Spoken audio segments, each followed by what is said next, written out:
My Tesla has a few issues, and that is a problem for me because as this car is officially now over 5 years old, it is no longer covered by any warranty. So that's a big concern because that means that any repairs this vehicle now has will come at my own expense rather than be covered by Tesla. So in this video, we're going to be getting a Tesla service to address these repairs. We're going to be documenting the process to see how smoothly things go, and most importantly, we'll be finding out how much it costs. So, what is actually wrong with this Tesla? Well, it's actually quite a significant issue, and that is the cameras are not working basically at all. If I open our cameras, I am supposed to have access to two side cameras here, but you can see currently they are both completely black. Now this results in Autopilot not working at all. So you can see I'm in drive right now, and with driver visualization, I should be able to see the car that is in front of me, but I can't see anything at all. This also means the automatic wipers are not working, so I have to just manually use them. And sometimes when I go into reverse, the car just says rear camera unavailable. It is working right now, but obviously if I'm actually in reverse and this just suddenly disappears while I'm doing a tricky maneuver, that is incredibly annoying. Now this has actually been an issue that's been slowly getting worse for about a year. It started with just the camera over here not working and Autopilot was still fine, and slowly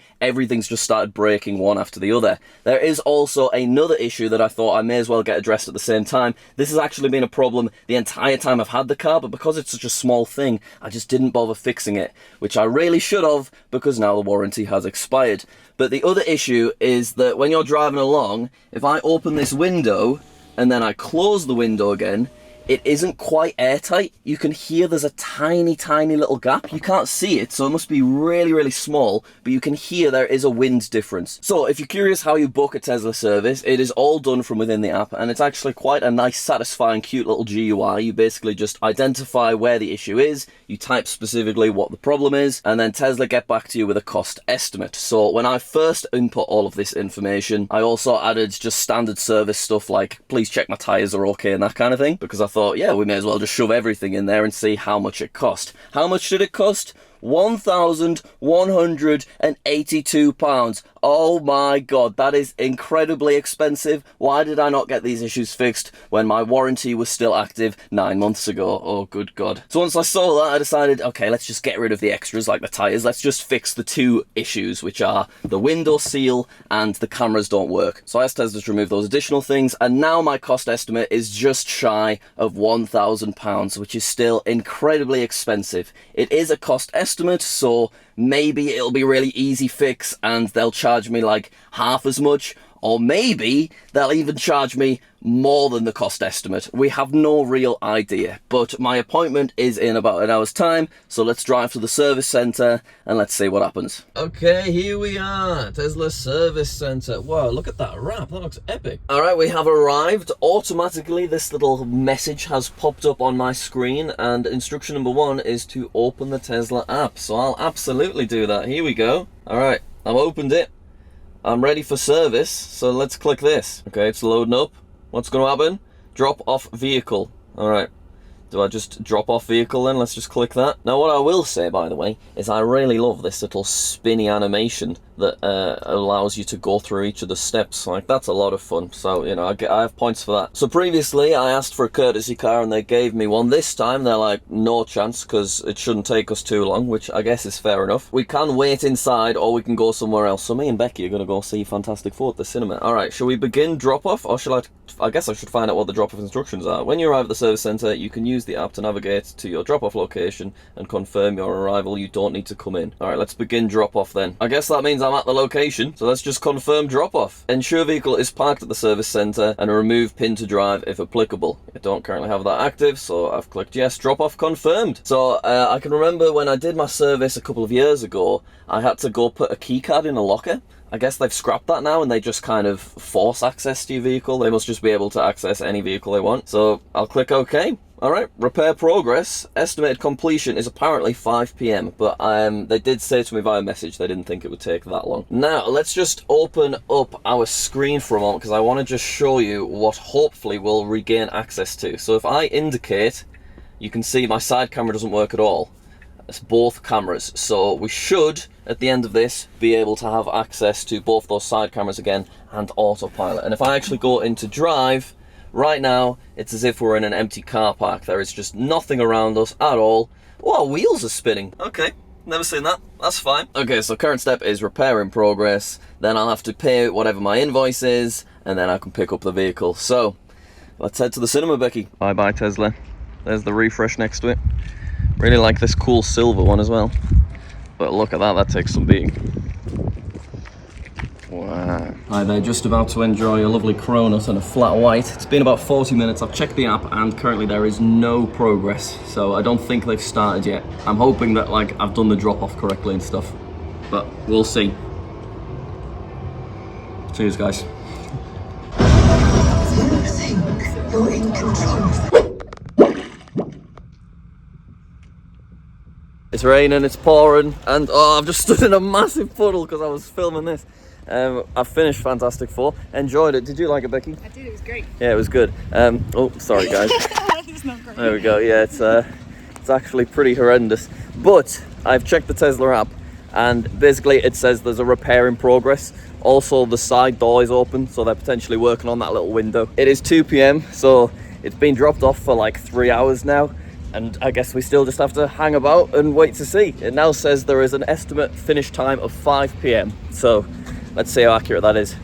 Whoa, Becky, look at that.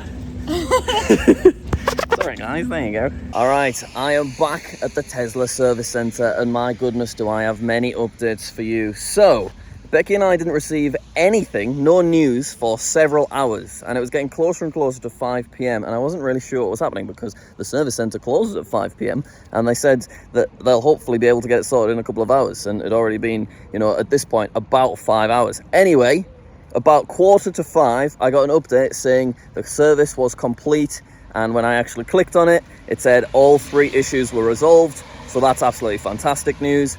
But when you actually go ahead and look at each of the resolved things, when you read the descriptions, you will see actually 2 out of 3 of them are not resolved.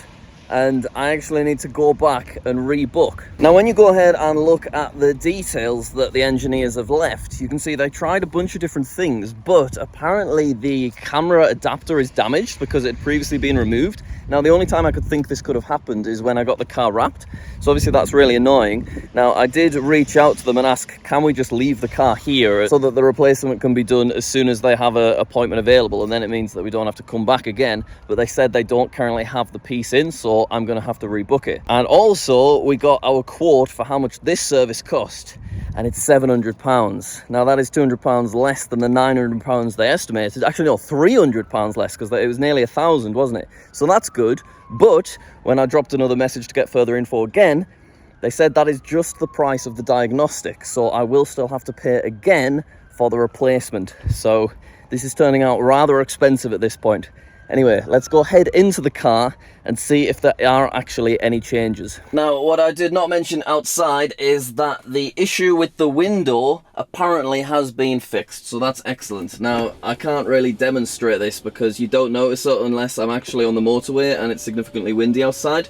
But great news that that has been fixed. Bit of a shame that I didn't get it fixed for free because it was a rather expensive repair. Now, we know we still have an issue with our cameras. What I am going to do is I'm going to go into Drive. Autopilot cameras unavailable. Okay, so yeah, still no differences anywhere. We still can't see any of the traffic around us. That's a shame.